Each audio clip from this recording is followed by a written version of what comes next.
ಎಲ್ಲರಿಗೂ ನಮಸ್ಕಾರ. ರುಚಿಯ ರಹಸ್ಯ ಚಾನಲ್ಗೆ ಸ್ವಾಗತ.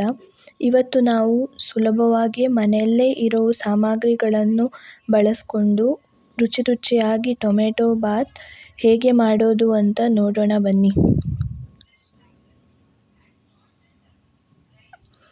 ಮೊದಲಿಗೆ 2 ಟೊಮೆಟೊ ಅರ್ಧ 2 ಭಾಗ ಮಾಡಿಕೊಳ್ಳಿ. 4ರಿಂದ 5 ಒಣಮೆಣಸು, 1 ಬೆಳ್ಳುಳ್ಳಿ, ಸ್ವಲ್ಪ ನೀರು ಹಾಕಿ ಕಾಯೋದಕ್ಕೆ ಇಡಬೇಕು.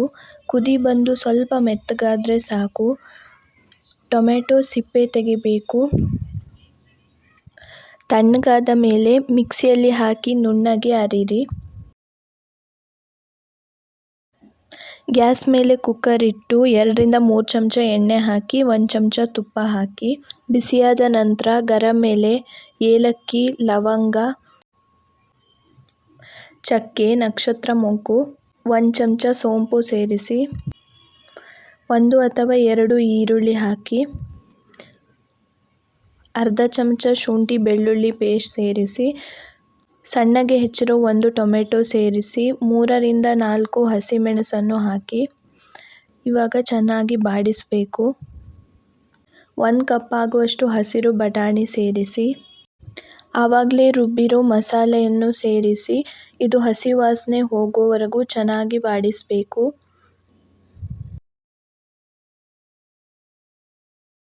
ಇದಕ್ಕೆ 1 ಚಮಚ ಖಾರದ ಪುಡಿ, ಅರ್ಧ ಚಮಚ ಅರಿಶಿಣ ಪುಡಿ, ಅರ್ಧ ಚಮಚ ಗರಂ ಮಸಾಲ ಪುಡಿ, ಅರ್ಧ ಚಮಚ ಧನಿಯಾ ಪುಡಿಯನ್ನು ಸೇರಿಸಿ ರುಚಿಗೆ ತಕ್ಕಷ್ಟು ಉಪ್ಪನ್ನು ಹಾಕಿ ನಂತರ 2ರಿಂದ 3 ಎಳೆ ಪುದೀನ ಸೊಪ್ಪು ಮತ್ತು ಕೊತ್ತಂಬರಿ ಸೊಪ್ಪು ಸೇರಿಸಿ ಅಕ್ಕಿಗೆ 2ರಷ್ಟು ಭಾಗ ನೀರನ್ನು ಸೇರಿಸಿ ನಾನಿಲ್ಲಿ 3 ಗ್ಲಾಸ್ ಅಕ್ಕಿಗೆ 6 ಗ್ಲಾಸ್ ನೀರನ್ನು ಸೇರಿಸಿದ್ದೀನಿ.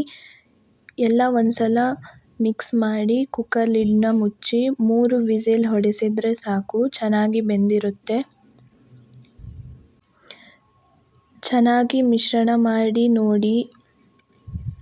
ನೋಡಿ ಎಷ್ಟು ಚೆನ್ನಾಗಿ ಬಣ್ಣ ಬಂದಿದೆ, ಉದುರಾಗಿ ಬಂದಿದೆ.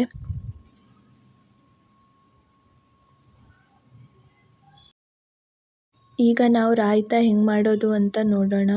ಬೇಕಾಗುವಷ್ಟು ಪ್ರಮಾಣ ಮೊಸರು ತಗೊಳ್ಳಿ. ನಾನು 1 ಕಪ್ ತಗೊಂಡಿದ್ದೀನಿ. ಅದಕ್ಕೆ ಸಣ್ಣಗೆ ಹೆಚ್ಚಿರೋ ಈರುಳ್ಳಿ, ಸ್ವಲ್ಪ ಸೌತೆಕಾಯಿ, ಅರ್ಧ ಟೊಮ್ಯಾಟೊ ಮತ್ತು 1 ಹಸಿಮೆಣಸು ಹಾಕಿ ರುಚಿಗೆ ತಕ್ಕಷ್ಟು ಉಪ್ಪು ಹಾಕಿದ್ದೀನಿ. ಎಲ್ಲ ಚೆನ್ನಾಗಿ ಮಿಶ್ರಣ ಮಾಡಿ ಈಗ ಬಿಸಿಯಾಗಿ ತಯಾರಿರುವ ಟೊಮೆಟೊ ಬಾತ್ ಜೊತೆಗೆ ರಾಯ್ತ ಸವಿಯಲು ರೆಡಿಯಾಗಿದೆ. ಇದನ್ನು ಬೆಳಿಗ್ಗೆ ತಿಂಡಿ ಇಲ್ಲ ಮಧ್ಯಾಹ್ನ ಊಟ ಯಾವುದಕ್ಕಾದರೂ ಸುಲಭವಾಗಿ ಬೇಗನೆ ಮಾಡಬಹುದು. ಇನ್ನೂ ಹೆಚ್ಚಿನ ಅಡುಗೆಗಳಿಗೆ ಸಬ್ಸ್ಕ್ರೈಬ್ ಮಾಡಿ. ಎಲ್ಲರಿಗೂ ಧನ್ಯವಾದಗಳು.